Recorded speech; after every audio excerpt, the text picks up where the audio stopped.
How to fix FC26 unable to connect to EA servers on your PS5. So you're gonna have to focus inside the settings of your PS5 and on users and accounts and then on network.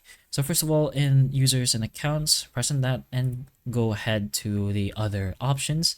There you should be able to see the restore licenses. Go to restore licenses and then just restore the FC26. Once that's done, go back to your settings and go to the network.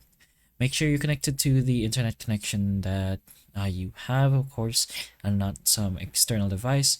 But once that's connected, go ahead to your settings over here and then just go to setup internet connection. Choose the internet connection that you were connected to and then press the more button on your controller and go to advanced settings.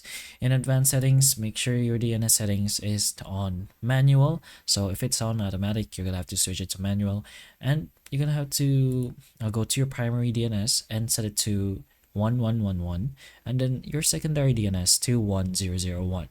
Then you can go ahead try your FC26 to see if the problem has been solved.